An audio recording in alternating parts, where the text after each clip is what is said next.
আজকে হঠাৎ করে চলে গেলাম পদ্মার তীরে, আর একটুর জন্য নৌকায় উঠতে পারলাম না। কিন্তু কেন? হ্যালো এভরিওয়ান, আসসালামু আলাইকুম। সবাই কেমন আছেন? আশা করি সবাই ভালো আছেন। আজকে বিকেল 4টায় আফ্রিদির বাবা অফিস থেকে আসার পর আমি বায়না করলাম, চলেন কোথাও ঘুরতে যাই। আফ্রিদির বাবা সাথে সাথে বলল যে চলো যাই। আমি বললাম সত্যি নিয়ে যাবেন? সাথে সাথে তৎক্ষণাৎ চলে আসলাম পদ্মার তীরে।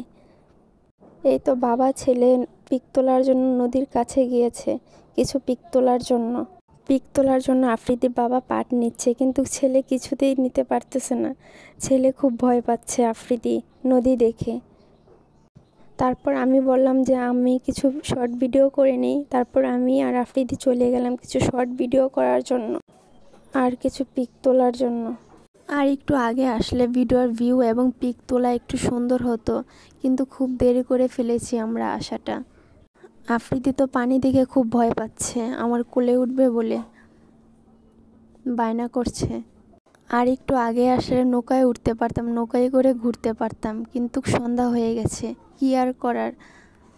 বলার সাথে সাথে যেহেতু আফ্রিদির বাবা নিয়ে এসেছে, তাতেই আমি ধন্য।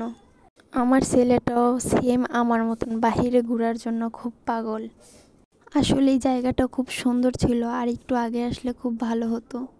তো এই তো আফ্রিদির বাবা বলল যে চলো আমরা কিছু পিক তুলি একসাথে। তো সাথে সাথে বসে পড়লাম। আমি আফ্রিদিকে বলতেছি যে দেখো বাবা, নৌকা উঠবে। আফ্রিদি তো উঠার জন্য পাগল হয়ে গেল। আফ্রিদির বাবা বলতেছে যে ওই নৌকায় উঠা যাবে না, ওই নৌকায় করে মাছ ধরতেছে।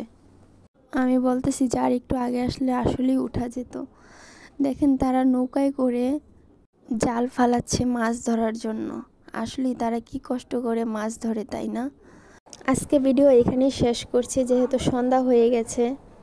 তো আমার ভিডিওটা ভালো লেগে থাকলে অবশ্যই একটি লাইক এবং কমেন্ট করে যাবেন। তো সবাই ভালো থাকবেন, সুস্থ থাকবেন। আল্লাহ হাফেজ।